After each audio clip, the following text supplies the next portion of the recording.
think JP's one of them. For sure he is. And welcome to Freightonomics. We're back in studio, fresh off of F3 week. Anthony Smith, chief economist, here with head of freight market intelligence, myself, Zach Strickland. Thank you for tuning in today or listening on your podcast player, Anthony. Busy week last week. It was a busy week. And I knew it was a busy week when I tried to intro you. And I gave you, I don't know if I called you like you gave me a new title, and of Sonar. I'm all about changing up my title. Maybe every week. Yeah. We just change my title. If it's just like a new title of Sonar. So. And I can like reinvent myself a little bit. Yes. That's week. what people are all doing throughout the pandemic, reinventing themselves, the great resignation. And that seems to be coming to we're always changing something. We've got new themes all the time, and this one, I don't know if we're reinventing our economic situation or not.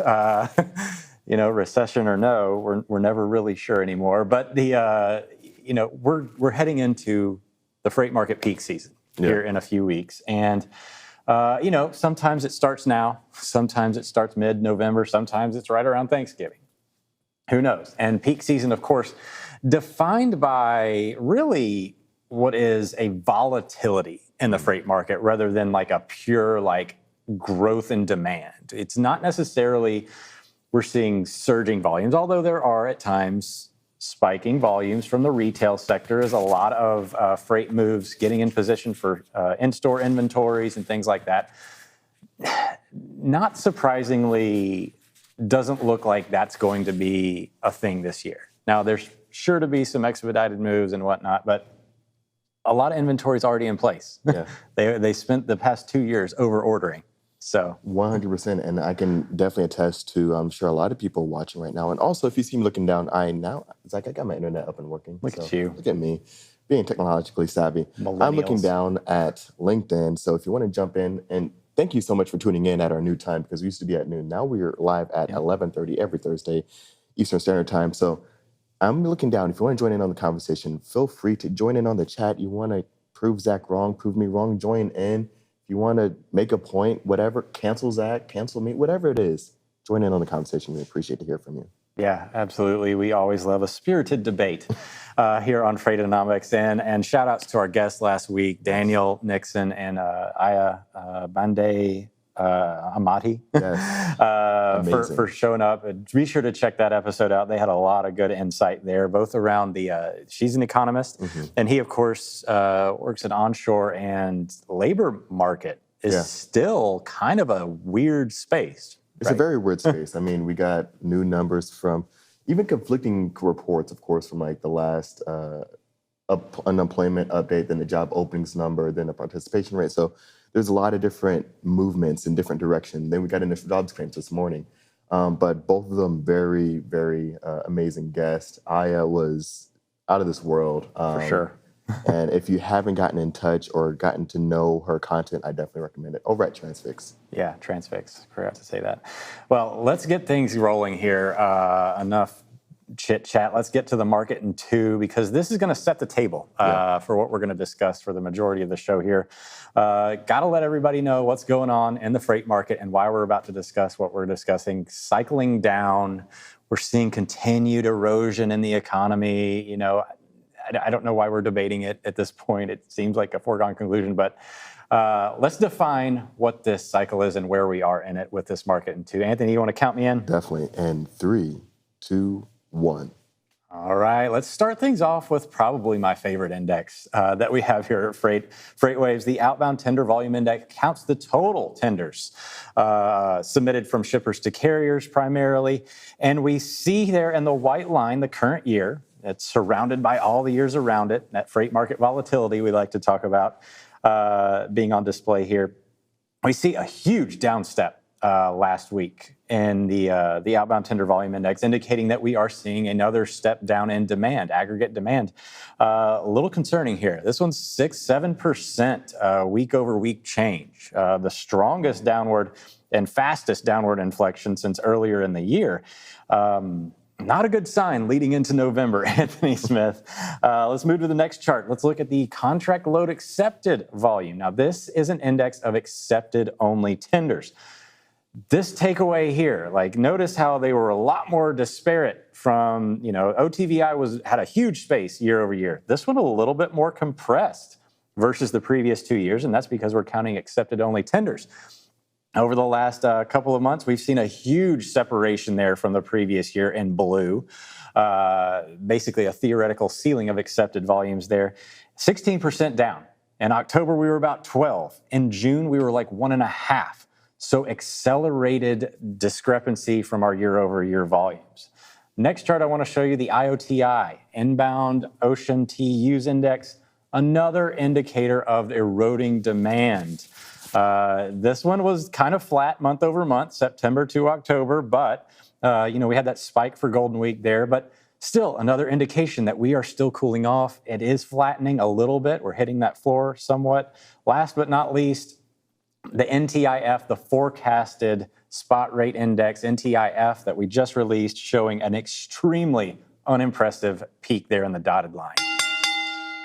What a chart to end on with that NTI. And I did it on purpose. Yeah. I did it on purpose because that is our new forecasted spot market index that takes into account all of our trusted rate assessment consortium, loads over 250 miles, so long haul spot freight rate direction. And normally what you would see in that index, and I was on the roundtable yesterday, and Bill had another couple of guests on today talking about muted peak seasons and what that means.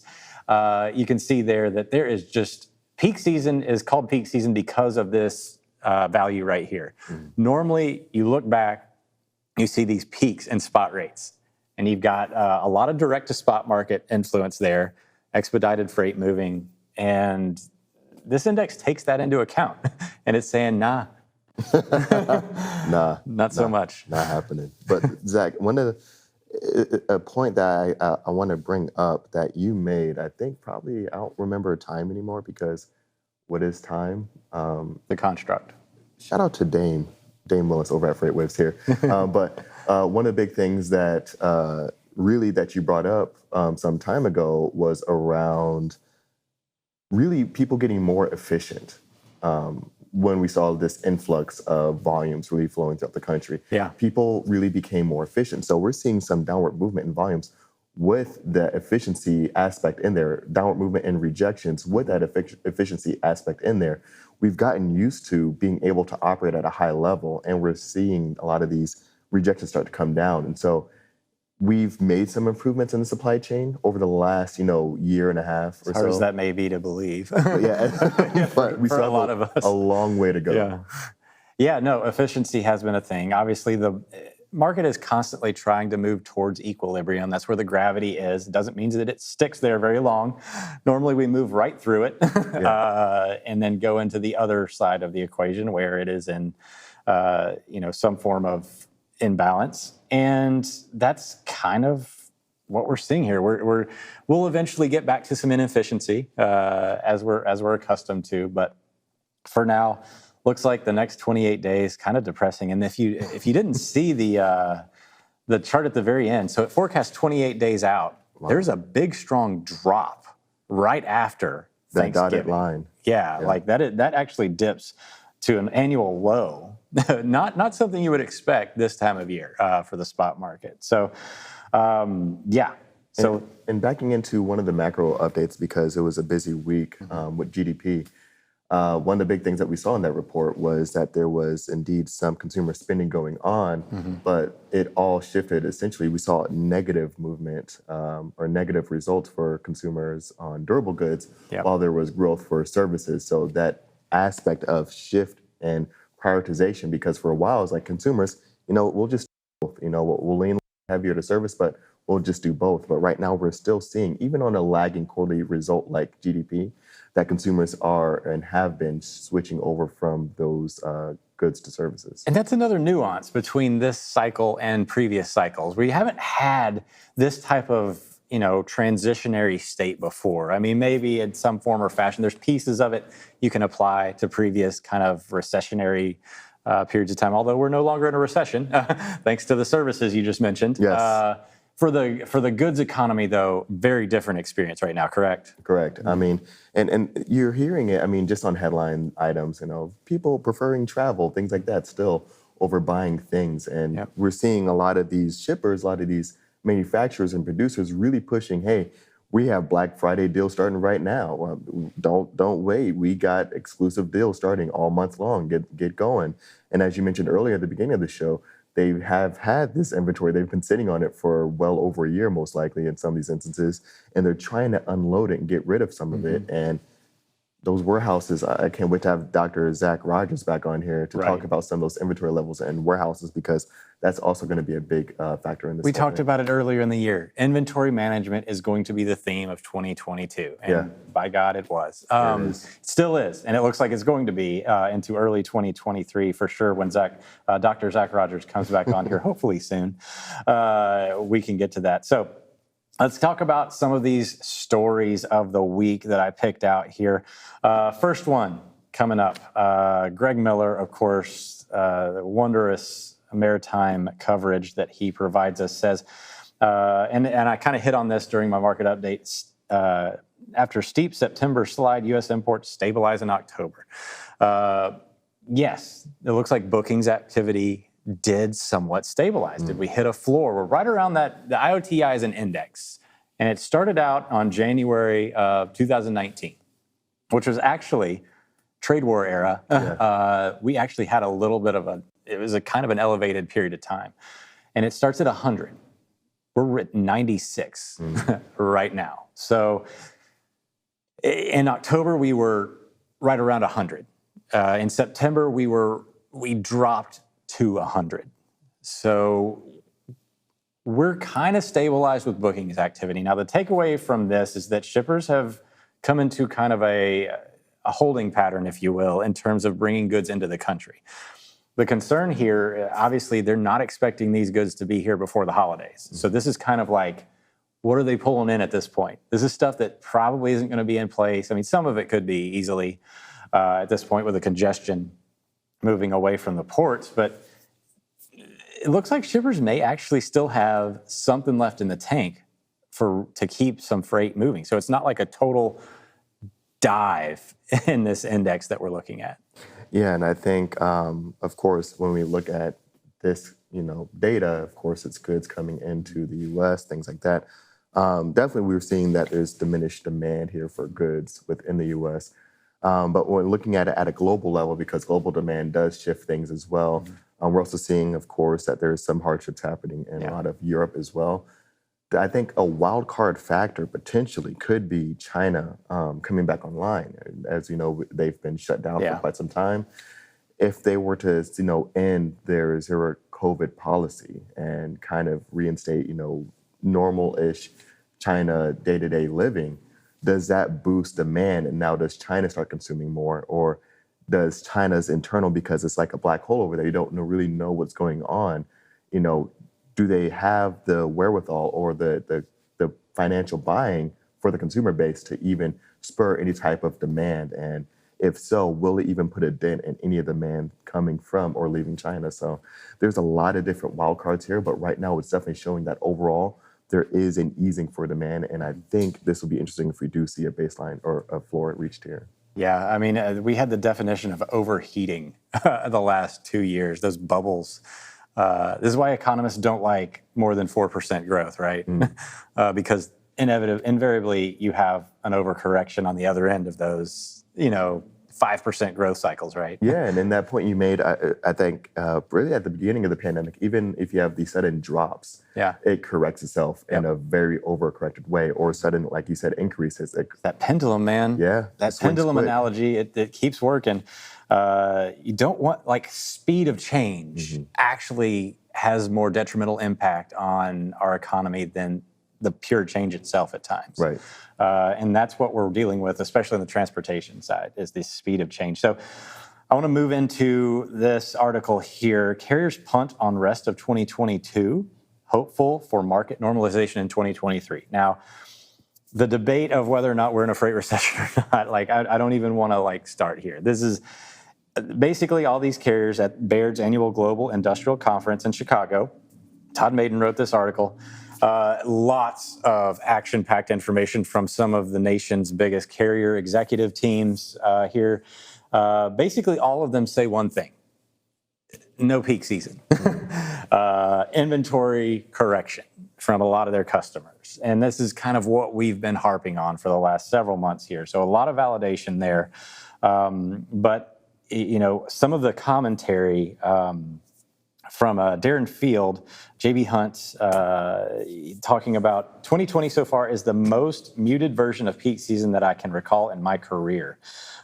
We just don't have a significant surge in demand. Derek Leathers, Werner, CEO. From my perspective, it is a very painful time to be a small carrier. And basically all of this comes to one conclusion. We're in a freight cycle downturn. Yeah.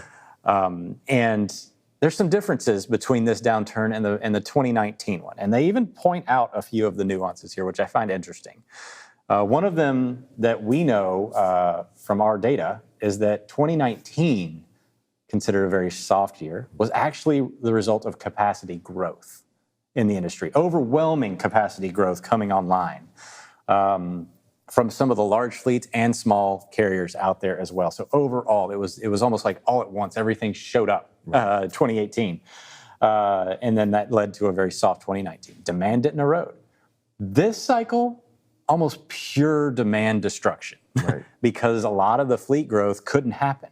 That's why used truck prices are 2x of what they were 3 years ago. And there's some interesting ones. So like Derek Leathers, one of the smartest people in the industry. So definitely an awesome article to check out by Todd Maiden. Makes a pretty, I think, pointed call as to when he sees things really turning around here. So trying to find it here, Leathers thinks that the truckload market could be back in balance, if not tight, by the middle of 2023. That's relatively soon. And that's my second takeaway from this piece, is that overwhelmingly, Schneider's CFO, Steve Bruffett, even talks about a positive spring. They think the market will be back into favorable conditions in the spring. Now, I don't know what they're looking at that makes them think that. I'd love to hear the logic behind it. It's quite possible. I certainly don't want doom and gloom, personally. But yes, a lot of them think that in 2023, I think every single one of them that's quoted in this article. Do you feel like this is or think or have anything that suggests that you think they have reason to believe this is true? I think the biggest thing could be potentially is, of course, the course of the Fed and how they continue to move forward and the reaction to the macroeconomy. So if we start to see continued layoffs, because right now we've seen stories all over throughout the industry, our industry, throughout the macroeconomy of, layoffs happening, Meta, Twitter, then Twitter's like, psych, just kidding, bring some of you guys back, all these different things happening. But we haven't seen it quite materialize just yet in the numbers. And I don't think we have to wait till the numbers to say, hey, something's going on here. Right. But I think if we see a substantial downward movement in this job market and we start to see consumers really kind of in a more, I think, not advantageous place, that thing that could really shift completely overall the macroeconomic environment.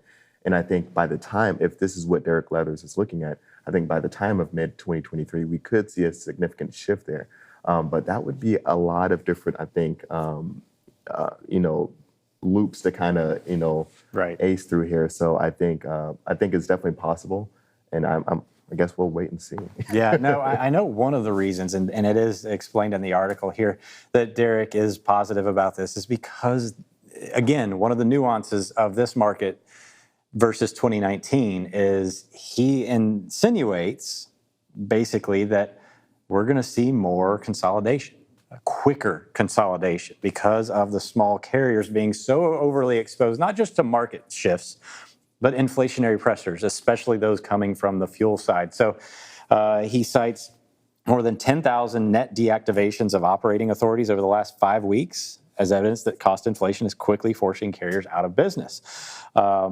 So again, this is a supply side correction that he sees coming, not necessarily a demand recovery. So maybe that's part of why he feels like it'll be in balance is the inflationary pressures will eradicate some of that overcapacity moving forward. And I think there's a strong case for that. I think he's got a strong point that capacity is more exposed to eradication in this environment than it ever has been because of the inflationary pressures. Definitely, and I think the point around the small and mid-size, operations, definitely a lot of truth to that, because especially if you're a new entrant, and we talk about this all the time, you got into a very hot market where you didn't need to be efficient. You just had to do something, and the money started coming in. Now that's completely shifted. That's completely gone. That's not the same scenario, not the same environment that we're operating in.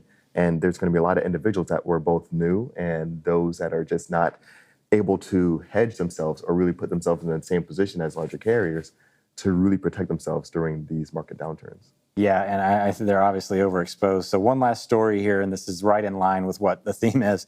Again, back to the sad news. Carriers seem a little bit positive, and I think they have a reason to be, because they've also managed themselves a lot better during this upturn than in years past. And some of that was probably just because they had to due to lack of equipment and labor shortages. But anyway, C.H. Robinson to lay off up to 1,200 employees. So in this article, written by Freightwave staff, C.H. Robinson Worldwide, basically, and it's not just low-level employees. This is like a lot of mid-level. This looks like a restructuring almost, and it looks like a timing play here of saying, you know what, we see the economics. It looks like a downturn. We're going to take advantage of that and also change the structure of where we are. Biesterfeld said that, Bob Biesterfeld, CEO, said, we got a little over our skis and we didn't see this market turning as quickly, keyword, quickly, as it did. He knew it was going to come down. He just didn't know how fast. Yeah, and of course, hearts go out to those that are impacted by this. Never like to see layoffs. Never like to see it. Of course, we've been talking about it potentially happening for some time now. For those of you that are in the industry and you're watching right now, if you go to freightcareers.freightways.com, we have our Freight Careers job board there. So we have postings that were up as of today. So check that out, because hopefully you can land on your feet and find something else as soon as possible. Yeah, and we need to hit on the labor market situation. So we haven't seen it truly materialize. Like, we're reading these stories, but we haven't seen it truly materialize in the numbers just yet. You know, what are your thoughts there on the labor market situation? Because it looks actually okay. Yeah, and I think that's I think it was in a Daily Watch. I'm not sure if I alluded to it or not, but it's unfortunate, not unfortunate that there's just so many job openings, but it's unfortunate to the way that it might be perceived as further fuel for raises in interest rates. Even though we did see a slight easing in a sense of the CPI result as of this morning. But right now what we're seeing is, so I always look at job openings as a lagging indicator. It tells a nice story, but it's a lagging indicator. Right. And you can have tons of openings. And right now we do have a tons of openings, but we also have an easing in a sense in hiring. Hiring has slowed down, at a notable rate. And so we're seeing that people aren't hiring at the same level. Same time, initial jobs claims up 7,000 for the week, up to 225,000 in the latest number.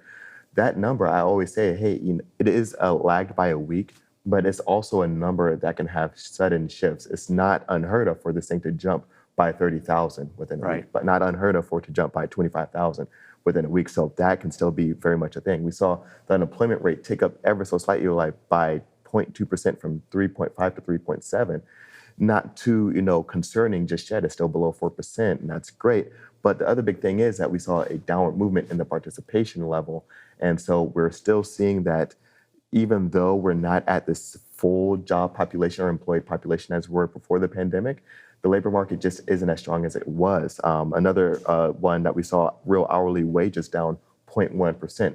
Not a huge shift, but just showing that there are these uncertain conditions and trends underlying in the employment market and for consumer conditions. Yeah, we're starting to see some cracks in the armor here, especially on the labor side. Yeah. I think it's certainly worth noting, nothing collapsing, which is good news.